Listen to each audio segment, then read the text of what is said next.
চতুর্ভুজ অঙ্কন। এই চতুর্ভুজ আঁকা আমরা দেখব এখানে চতুর্ভুজ কিভাবে আঁকা যায় এখানে জানবো। চতুর্ভুজ হচ্ছে আমরা জানি চারটি বাহু দ্বারা সীমাবদ্ধ ক্ষেত্রকে চতুর্ভুজ বলে। আমরা যদি এরকম একটি চতুর্ভুজ আঁকি, যেই চতুর্ভুজের চারটি বাহু আছে, এই একটি বাহু, আমরা যদি আরেকটি বাহু আঁকি তাহলে এই আরেকটি বাহু, তারপরে আমরা যদি আরেকটি বাহু আঁকি তাহলে এটা হচ্ছে আরেকটি বাহু, এরপরে আমরা যদি আরেকটি বাহু আঁকি তাহলে এটা হচ্ছে কি এই একটি চতুর্ভুজ। চারটি বাহু দ্বারা সীমাবদ্ধ ক্ষেত্রকে চতুর্ভুজ বলে।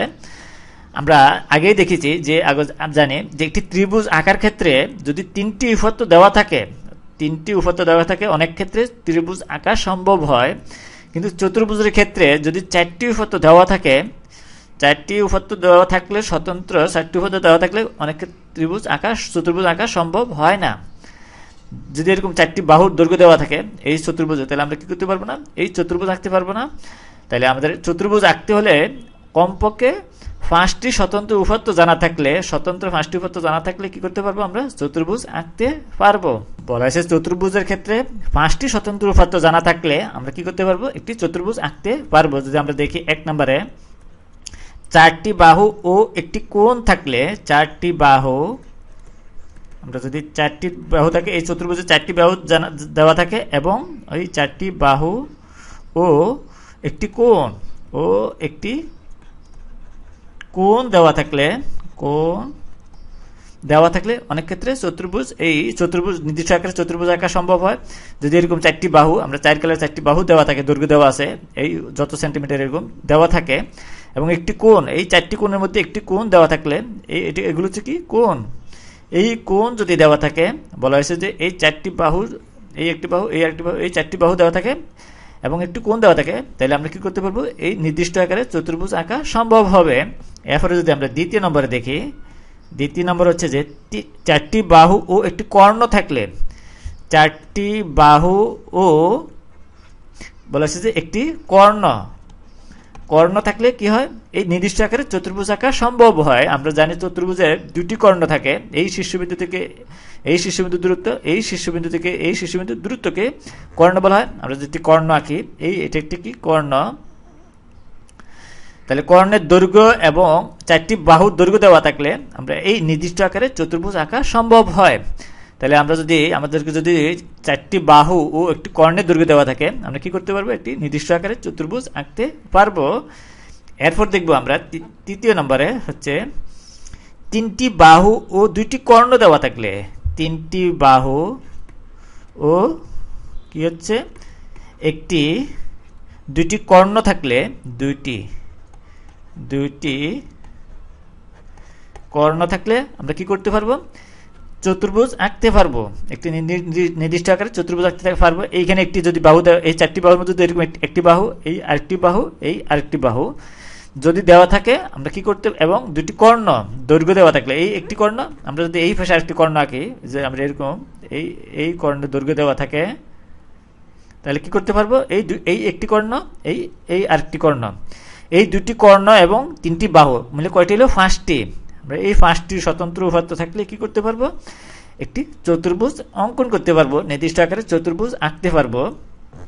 এরপরে যদি আমরা দেখি, এরপর চতুর্থ নাম্বার হচ্ছে যদি তিনটি বাহু ও তাদের অন্তর্ভুক্ত কোণ দেওয়া থাকে, তাহলে আমরা কি করতে পারবো, এই নির্দিষ্ট আকারে চতুর্ভুজ আঁকা সম্ভব হবে। যদি আমরা এই একটি বাহু, এই আরেকটি বাহু, এই আরেকটি বাহু, তিনটি উপপাদ্য এবং তাদের অন্তর্ভুক্ত এই তিনটি বাহুর অন্তর্ভুক্ত কোণ যদি দেখি, তাহলে এই দুইটা বাহু মিলে আমরা এই একটা অন্তর্ভুক্ত কোণ হলো, এটা একটি অন্তর্ভুক্ত কোণ। এরপর এই বাহু আর এই বাহু মিলে এই আরেকটি অন্তর্ভুক্ত কোণ হলো। তাহলে আমরা অন্তর্ভুক্ত কোণ জানি কি, দুটি বাহুর সমন্বয়ে যে সন্নিহিত কোণ, এটা অন্তর্ভুক্ত কোণ। তাহলে এই কয়টি হলো, 5টি উপপাদ্য মিলে আমরা নির্দিষ্ট আকারে চতুর্ভুজ আঁকতে পারবো। এরপর বলা হয়েছে, আমরা পঞ্চম নাম্বারে যদি দেখি, এটা বলা হয়েছে দুটি বাহু ও তিনটি কোণ থাকলে, যদি চতুর্ভুজের চারটি বাহুর মধ্যে যদি দুইটি বাহু ও তিনটি কোণ দেওয়া থাকলে আমরা কি করতে পারবো, নির্দিষ্ট আকারে চতুর্ভুজ আঁকতে পারবো। আমরা যদি বলা হয়েছে যে দুইটি বাহু ও তিনটি কোণ থাকলে তিনটি কোণের পরিমাণ দেওয়া থাকলে যে কত ডিগ্রি, তাহলে আমরা কি করতে পারবো, নির্দিষ্ট আকারে চতুর্ভুজ আঁকতে পারবো। যদি এরকম দুটি বাহু হিসাব করি, এই এখানে একটি বাহু, এই আরেকটি বাহু, দুটি বাহু যদি হিসাব করি আমরা, যদি এই একটি বাহু, এই আরেকটি বাহু, দুটি বাহু এবং তিনটি কোণ, এই একটি কোণ ধরে যদি আমরা এই আরেকটি কোণ, এই আরেকটি কোণ, তাহলে এই 5টি উপপাদ্য দেওয়া থাকলে কি করতে পারবো, এই নির্দিষ্ট আকারে চতুর্ভুজ আঁকতে পারবো। তাহলে আমরা বললাম যে 5টি স্বতন্ত্র উপপাদ্য জানা থাকলে কি করা যায়, নির্দিষ্ট আকারে চতুর্ভুজ আঁকা সম্ভব। তাই এই চতুর্ভুজ কিছু কিছু ক্ষেত্রে আমরা সরাসরি অঙ্কন করতে পারি, আবার কিছু কিছু ক্ষেত্রে আমরা কি করতে পারি, এই চতুর্ভুজ অঙ্কনের ক্ষেত্রে ত্রিভুজ অঙ্কনের মাধ্যমে আমরা কি করতে পারি, চতুর্ভুজ বানাতে পারি বা আঁকতে পারি। কেননা এই চতুর্ভুজের কর্ণ, এই চতুর্ভুজের কর্ণ, যে কোনো কর্ণ, এই কর্ণ বা এই কর্ণ, যে কোনো কর্ণ চতুর্ভুজকে দুটি সর্বসম ভাগে বিভক্ত করে। আমরা যদি এরকম একটি কর্ণ আঁকি, এই একটি কর্ণ এবং এর কর্ণকে ধরে আমরা যদি একটি ত্রিভুজ অঙ্কন করি, তাহলে এটা একটি কর্ণ হবে, এই একটি ত্রিভুজ, এই ত্রিভুজ একটি ত্রিভুজ হলো, তাহলে দুটি ত্রিভুজ যদি আমরা সর্বসম ত্রিভুজ আঁকি, তাহলে এই একটি চতুর্ভুজ হয়ে যাবে। তাহলে কি করা হলো, এই ত্রিভুজ অঙ্কনের মাধ্যমে আমরা কি করতে পারি, চতুর্ভুজ আঁকতে পারি। আবার আমরা জানি যে 5টি স্বতন্ত্র উপপাদ্য দেওয়া থাকলে আমরা কি করতে পারি, চতুর্ভুজ অঙ্কন করতে পারি। কিন্তু কিছু কিছু ক্ষেত্রে 3টি উপপাদ্য দেওয়া থাকলে আমরা কি করতে পারি, এটা ব্যতিক্রম না, আমরা ওই উপপাদ্য থেকেই 5টি স্বতন্ত্র উপপাদ্য পাওয়া যায়।